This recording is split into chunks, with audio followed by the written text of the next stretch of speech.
The internet is a completely different culture, isn't it? You said it. Everything here is immediately followed by sarcastic comments and nasty responses. Yep. We're finally where we belong. By the way, I almost flunked algebra in, on philosophical grounds. And that was because every day I would go into class and I would say, if the quantity x minus y squared equals x squared minus 2xy plus y squared, if the two sides are equal, why do I have to waste any time doing anything with them? And the teacher would look at me, and then she would walk away. And about halfway through the semester, she came up with an answer that worked for me, which was, if you don't do the manipulations, I'm going to flunk you. Which, in retrospect, pretty much characterizes my entire schooling experience. Anyway, you know, in reading, once they teach you how to read, what else do they really teach you? In science, once they teach you that the world consists of objects to be exploited and not beings to enter into a relationship with, they really don't have to teach you anything else until they start having you cut up frogs. In history, once they teach you the basic lies, everything else is gravy. So in junior high, I became pretty convinced that the purpose of school is to break you of the habit of daydreaming.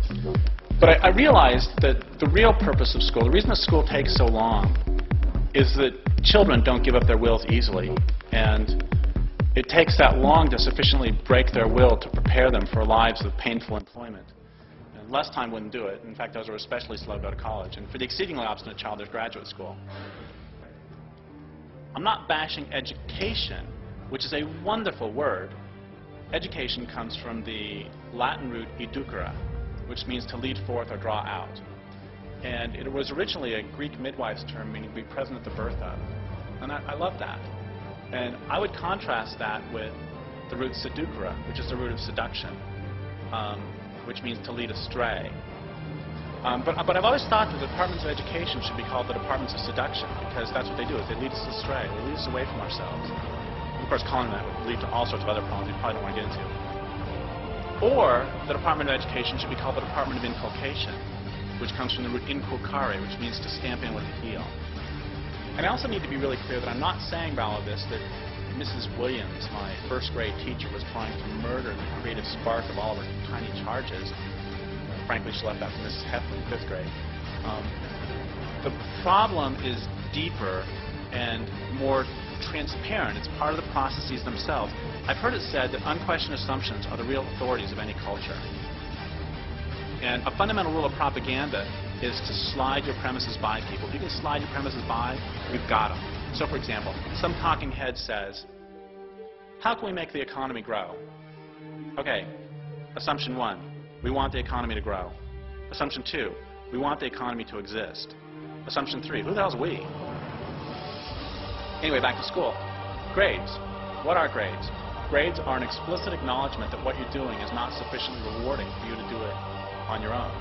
It's a stick to beat you into doing something you don't want to do. Did anybody ever give you a grade for learning how to fish, for learning how to ride a bike, for learning how to play basketball, for learning how to ride a horse, for learning how to kiss? I'm sorry, dear, you get a C-. And you get an F, which means you repeat the class. I like that. Other assumptions. There's this presumption that, okay, school teaches us that correct answers to specific questions exist, which is a huge presumption, and that these answers are known to authority figures and can be found in books. Big deal. That's a big, big deal. Tests generally discourage communal problem solving, which is often called cheating. And the reason the 20s stunk, at least for me, was because I was vomiting up the effects of my schooling and I was learning how to think for myself. And it took me until my 30s to actually start to learn how to think. Anyway, so that was a good... You have one class before you, one final test for this class. You pass this test, you pass the class. And this test consists of one essay question. Okay? And you know the instructor well enough to know that if you agree with the instructor's opinion, you will get a higher grade. And that's a stretch, but go with it. And pretend you actually do disagree with the instructor. What do you do?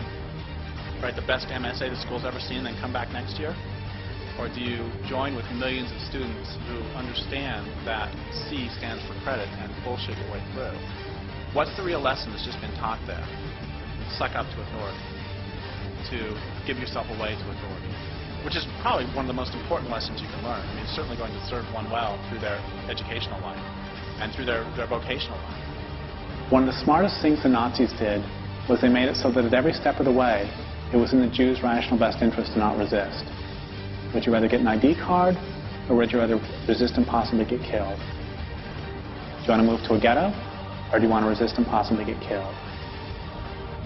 Do you want to get on a cattle car, or do you want to resist and possibly get killed? Do you want to take a shower, or do you want to resist and possibly get killed? Zygmunt Bauman, in his extraordinary book, Modernity and the Holocaust, says that rational people will go quietly, meekly into a gas chamber if only you allow them to believe it's a bathroom.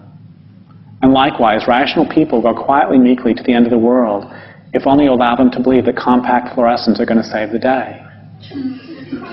So I'll tell you something very important about, that every step of the way being in the Jews' rational best interest to not resist. I'll tell you something very important, which is the Jews who participated in the Warsaw Ghetto Uprising had a higher rate of survival than those who went along. The Jews who participated in the Warsaw Ghetto Uprising had a higher rate of survival than those who went along. The Jews who participated in the Warsaw Ghetto Uprising had a higher rate of survival than those who went along. No, listen. The Jews who participated in the Warsaw Ghetto Uprising had a higher rate of survival than those who went along. Keep that in mind over the next 10 years. Look! Look at them! They're everywhere! I don't know. Maybe they can see Valley 5th and Spring. I am Karma Tinfoil, and I brought this message.